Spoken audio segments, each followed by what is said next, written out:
Hello everyone. हमने अभी last video में डिस्कस किया था रीजनल इकोनॉमिक इंटीग्रेशन। उसमें हमने पढ़ा था उसका मीनिंग, उसके लेवल एंड उसकी इफेक्ट किया है इकोनॉमिक इंटीग्रेशन के। अब ये उससे आगे है इकोनॉमिक यूनियन।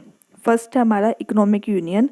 इकोनॉमिक यूनियन क्या है? इकोनॉमिक यूनियन में 28 कंट्री ने मिलकर एक एग्रीमेंट किया जिसमें गुड्स का, सर्विसेज का, फैक्टर ऑफ प्रोडक्शंस का एंड पीपल एक जगह से दूसरी जगह फ्रीली आ जा सकते हैं।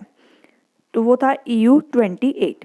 EU is a 28 member country and it's eliminate all border controls between the members that allows that free flow of goods and services, free of production and people। अब पहले थे 28, अब 1 मेंबर जो कंट्री है Britain वो exit हो गया from EU से। अब जो है 27 मेंबर कंट्री है EU में। ये कैसे गवर्न हुआ? How it is governed?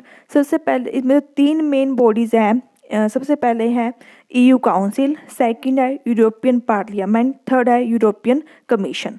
EU council क्या करता है? EU काउंसिल है वो सेट करता है पॉलिसीज एंड प्रपोज करता है न्यू लॉज को। यूरोपियन पार्लियामेंट क्या करता है? जो वो उन्होंने लॉ बनाए हैं, पॉलिसीज बनाई है, उस पर डिबेट करता है, उनको अप्रूव करता है। यूरोपियन कमीशन है, the European commission staff and execute the law. जो यूरोपियन पार्लियामेंट ने जो अप्रूव करे हैं लॉ, उनको एग्जीक्यूट करता है। तो 3 मेन बॉडीज होती है इसमें, EU council, EU parliament, EU commission. EU council क्या करता है? पॉलिसीज बनाता है एंड लॉ बनाता है। यूरोपियन पार्लियामेंट क्या करता है? उस पर डिबेट करता है, उसको अप्रूव करता है। और यूरोपियन कमीशन क्या करता है? उसको एग्जीक्यूट करता है लॉज को। फिर है इसमें currency. The euro is the common currency for the EU area. जो भी EU एरियाज थे उसमें जो कॉमन करेंसी थी वो थी यूरो। यूरो जो कि एस्टेब्लिश हुई है 2002 के अंदर। It is the second most currency held currency in the world after the US dollar. मतलब US डॉलर के बाद सबसे ज़्यादा जो करेंसी है वो यूरो ही है। The value of euro is free floating instead of fix exchange rate. जो EU की जो वैल्यू डिटरमाइन की जाती है वो डिमांड एंड सप्लाई के बेस पे की जाती है, ना कि फिक्स एक्सचेंज रेट के थ्रू की जाती है। तो इसमें जो इम्पोर्टेंट क्वेश्चन है वो ये कि यूरो है वो कब एस्टेब्लिश हुआ? 2002 के अंदर। और US डॉलर के बाद कौन सी करेंसी सबसे ज़्यादा कॉमन है? वो यूरो। और यूरो की वैल्यू कैसे डिटरमाइन की जाती है? डिमांड एंड सप्लाई के थ्रू, ना कि फिक्स एक्सचेंज रेट के थ्रू। अब हम पढ़ते हैं इसकी हिस्ट्री कैसे एस्टेब्लिश हुआ। सबसे पहले 1951 के अंदर ट्रीटी ऑफ पेरिस एस्टेब्लिश हुआ। इन 1952 के अंदर क्या हुआ? इफेक्टिव हो गया। उस टाइम क्या थे? 6 मेंबर कंट्रीज थी and decided import and export of steel and कोयल इज ड्यूटी फ्री। उन्होंने डिसाइड किया जो भी इम्पोर्ट होगा एंड एक्सपोर्ट होगा स्टील का और कोयल का वो ड्यूटी फ्री होगा, किसी भी तरह कोई रिस्ट्रिक्शंस नहीं होगी। और एस्टेब्लिश की ECSC मीन्स यूरोपियन कोयल एंड स्टील कम्युनिटी उन्होंने एस्टेब्लिश की। इन 1957 के अंदर ट्रीटी ऑफ रोम एस्टेब्लिश हुआ विद कॉमन मार्केट के साथ and it created its first parliament. उन्होंने क्रिएट किया 1979 में। तो 1992 में EU एस्टेब्लिश हुआ, 1993 में वो इफेक्टिव हो गया and the treaty of the Maastricht establish the European union common market. जो EU है वो ट्रीटी ऑफ मास्ट्रिच के बदौलत ही आया है। ठीक है, तो दोबारा मैं बताती हूँ हिस्ट्री। 1951 में क्या हुआ? Treaty of the Paris establish हुआ। 1952 में क्या हुआ? वो इफेक्टिव हो गया। उस टाइम 6 मेंबर कंट्री से उन्होंने डिसाइड किया कोयल का एंड स्टील का जो इम्पोर्ट एक्सपोर्ट होगा वो ड्यूटी फ्री होगा।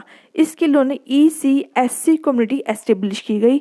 देन 1957 में ट्रीटी ऑफ रोम एस्टेब्लिश हुआ एंड 1979 में फर्स्ट पार्लियामेंट एस्टेब्लिश की गई। फिर 1992 में EU एस्टेब्लिश हो गया एंड 1993 में वो इफेक्टिव हो गया।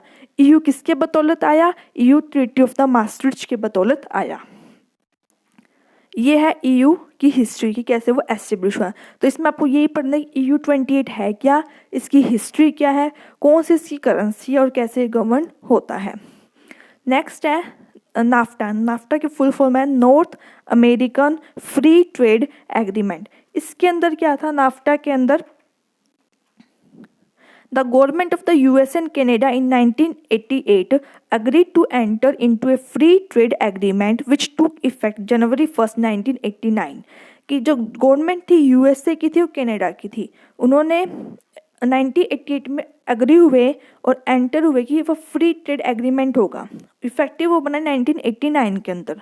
द ऑब्जेक्टिव क्या था इसका, was to eliminate all the tariff on bilateral trade between the Canada and USA by 1998। इनका मेन ऑब्जेक्टिव क्या था, जो भी टैरिफ और नॉन टैरिफ बैरियर्स हैं वो बायलैटरल मीन्स कि दो कंट्रीज़ के बीच, कनाडा एंड यूएसए के बीच में थे, वो सारे एलिमिनेट करना।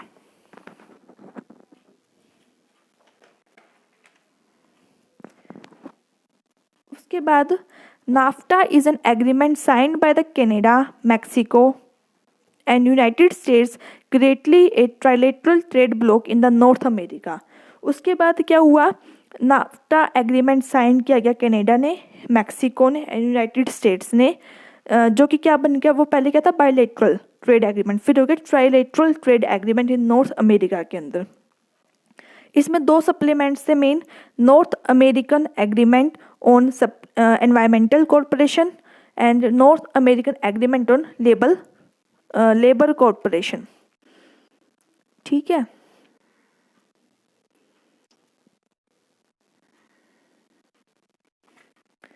उसके बाद प्रेसिडेंट जो थे Trump campaigned on a promise to repeal the NAFTA and other trade agreement he deemed unfair to United States. उसमें जो प्रेसिडेंट थे ट्रम्प, उन्होंने ये प्रॉमिस किया कि नाफ्टा को रिपील किया जाएगा और जितने भी अदर ट्रेड एग्रीमेंट हुए हैं इनके बीच में जो अनफेयर है उनको भी रिपील करेंगे। ऑन अगस्त 27, 2018 ही अनाउंस किया उन्होंने एक न्यू ट्रेड डील की जाएगी विद मैक्सिको के साथ and to replace it. On September 2018, the United States and Canada agreed to deal to replace the NAFTA, which now be called the USMCA, the United States Mexico Canada Agreement किया गया। Means सितंबर 2018 को जो United states और जो Canada थी उसने agree किया कि रिप्लेस करेंगे हम नाफ्टा को, और उसकी जगह क्या आ गया, USMCA, the United States Mexico Canada Agreement। The three countries signed the agreement on 30 नवंबर 2018 को उन्होंने उस एग्रीमेंट पे साइन कर दिया। तो अब दोबारा हम रिपीट करते हैं, नाफ्टा सबसे पहले क्या हुआ था, सबसे पहले 1988 के अंदर यूएसए और कनाडा ने डील की थी, उसे हम कहते हैं बायलैटरल ट्रेड एग्रीमेंट। किस लिए डील की, मेन ऑब्जेक्टिव क्या था उनका, जो भी बैरियर्स है टैरिफ बैरियर्स उनको रिमूव करना। ठीक है, तो उसे हम कहते हैं कुफ्टा। उसके बाद आया नाफ्टा, फिर जनवरी 1994 को नाफ्टा आया, और नाफ्टा आया था। नाफ्टा एग्रीमेंट किसके द्वारा साइन किया गया, Canada, Mexico and United states के द्वारा साइन किया गया। उसे हमने क्या कहा, ट्राइलेटरल ट्रेड एग्रीमेंट। फिर इसके टू सप्लीमेंट्स हैं, north American agreement on environmental corporation, north American agreement on labour corporation. उसके बाद जो प्रेसिडेंट ट्रम्प थे उन्होंने क्या कहा, प्रॉमिस किया कि नाफ्ता को रिपील किया जाएगा, और जो भी ट्रेड एग्रीमेंट है जो कि अनफेयर है उनको भी हटाया जाएगा। और फिर 30 सितंबर 2018 को यूनाइटेड स्टेट्स एंड कनाडा ने अग्री किया to deal to replace the NAFTA. उसकी जगह क्या आ गया, USMCA आ गया, और 30 नवंबर 2018 को तीनों कंट्रीज ने साइन किया उस एग्रीमेंट पे। तो ये है नाफ्टा की। ठीक है, नेक्स्ट है एशियन। एशियन की फुल फॉर्म क्या है, association of south east Asian nation. ये कब एस्टेब्लिश हुआ, 8 अगस्त 1967 को एस्टेब्लिश हुआ। कहाँ, इन बैंकॉक थाईलैंड में। किसके द्वारा, by the founding father of the Asian, जिसमें मेन कितने हैं, मे बी 6 है, पहले कितने थे, 5, Indonesia, Malaysia, Philippines, Singapore and Thailand. अब कितने एशियन कंट्री, 10 मेंबर्स कंट्री है। कौन कौन जुड़ी है, 5, ब्रुनेई जुड़ी है नई 7 जनवरी 1984 को, एंड वियतनाम जुड़ी है 28 जुलाई 1995 को। लाओ people democratic Republic and Myanmar जुड़ी है 23 जुलाई 1997 को। कैम्बोडिया जुड़ी है 30 अप्रैल 1999 को। ठीक है, तो ये क्या है, एक 6 थी पहले, फिर 4 और ऐड होगी, तो टोटल कितनी होगी, 10 हो गई है। इसका हेडक्वार्टर कहाँ पे, इंडोनेशिया में है इसका हेडक्वार्टर। ठीक है सर, हमने क्या पढ़ा कि सबसे पहले एस्टेब्लिशमेंट कब हुई, 8 अगस्त 1967 को, कहाँ पे, बैंकॉक थाईलैंड में। फाउंडिंग फादर्स कितने थे, 6, Indonesia, Malaysia, Philippines, Singapore and Thailand. Now Asian की कितने, अब 10 मेंबर कंट्री से कौन कौन ज्वाइन हुआ, ब्रुनेई हुआ है, वियतनाम हुआ है, म्यांमार हुआ है, कैम्बोडिया हुआ है। इसका हेडक्वार्टर कहाँ पे है, हेडक्वार्टर का इंडोनेशिया में है। इसकी लर्निंग की ट्रिक से कौन कौन सी मेंबर कंट्री है, इसकी लर्निंग ट्रिक है TV clip of MBBS। T means Thailand और V means Vietnam, clip means Cambodia, I means Myanmar Laos, और L means Laos, I means Indonesia and P means Philippines. और MBBS, M means Malaysia, B means Myanmar, फिर B means Brunei और S means Singapore. ठीक है, तो इसकी learn करने की ट्रिक है कि कौन कौन सी मेंबर कंट्री है, टीवी क्लिप ऑफ MBBS। इसका मोटो क्या है, वन विजन हो, one identity and one community हो। एशियन +3 फोरम इन 1997, फिर 3 और इसके अंदर इंक्लूड होगी, कौन कौन सी थी, China, south Korea and Japan. अब कितनी होगी, टोटल 13 हो गई है। तो इसमें बस आपको मेन ये याद रहे कब एस्टेब्लिश हुई, इसका हेडक्वार्टर कहाँ पे है, कौन कौन सी मेंबर कंट्रीज है इसके अंदर। ठीक है, इसका मोटो क्या था, और फिर बाद में 3 और कौन सी ऐड हुई और कब हुई, 1997 में ऐड हुई, वो सब चीज़ें आपको लर्न करनी है। उसके बाद है SAARC, South Asian Association for Regional corporation. SAARC कब एस्टेब्लिश हुआ, सार्क एस्टेब्लिश हुआ 8 दिसंबर 1985 को, when the government of Bangladesh, जब बांग्लादेश की गवर्नमेंट थी तब सार्क एस्टेब्लिश हुआ था 8 दिसंबर 1985 को। उसमें कितने फाउंडिंग मेंबर्स थे, 7। कौन कौन से, श्रीलंका, भूटान, इंडिया, बांग्लादेश, मालदीव्स, नेपाल, पाकिस्तान। अफगानिस्तान सबसे लेटेस्ट मेंबर है जिसने ज्वाइन किया है ऑर्गेनाइजेशन को इन 2007 के अंदर। ठीक है, तो अब कितने हो गए हैं, इसके 8 मेंबर कंट्रीज हो गए, पहले थे 7 अब हो गए 8। लेटेस्ट मेंबर है अफगानिस्तान, 2007 के अंदर वो ज्वाइन हुआ है। हेडक्वार्टर इसका काठमांडू में है। The SAARC secretariat was establish in Kathmandu on 16 जनवरी 1987 को हुआ था, and inaugurated by the late king Birendra. उसने इनको क्या किया था, इनोग्रेट किया था सार्क सेक्रेटरीट को।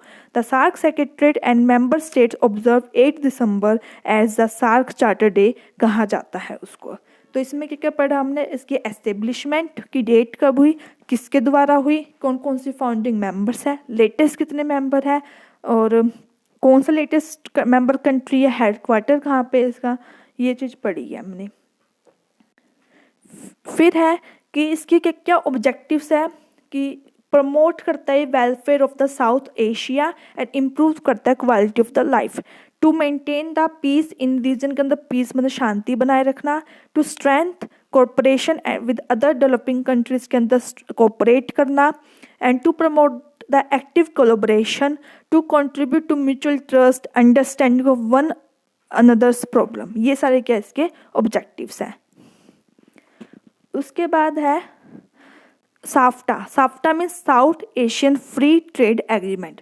The SAFTA agreement was signed on 6 January 2004 during the 12th summit held in Islamabad, Pakistan. SAFTA agreement कब साइन हुआ, 6 जनवरी 2004 को साइन हुआ, जो कि 12th समिट थी कहाँ पे हुई थी, पाकिस्तान के इस्लामाबाद में। द एग्रीमेंट फोर्स में आया 1 जनवरी 2006 को, and trade liberalization programme commence हुआ फ्रॉम 1 जुलाई 2006 को। तो ये साफ्टा के बारे में है। बस इसमें आपको मेन ये याद रखने हैं सबके कि एस्टेब्लिशमेंट की date, founding member country, headquarter, जिसमें हेडक्वार्टर बताया वो हेडक्वार्टर कहाँ कहाँ पे है। EU में हमने करेंसी भी पढ़ी है, उसके कैसे वो फॉर्मुलेट होता है वो भी पढ़ा है हमने। तो ये सब चीज़ें हैं जो आपको याद करनी है। आई होप आपको वीडियो अच्छी लगी होगी, और पहले आप वो वाली वीडियो देखें जो फर्स्ट पार्ट है, देन आप सेकंड पार्ट देखना, तभी आपको समझ में आएगा।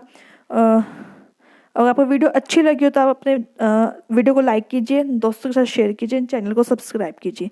Thank you.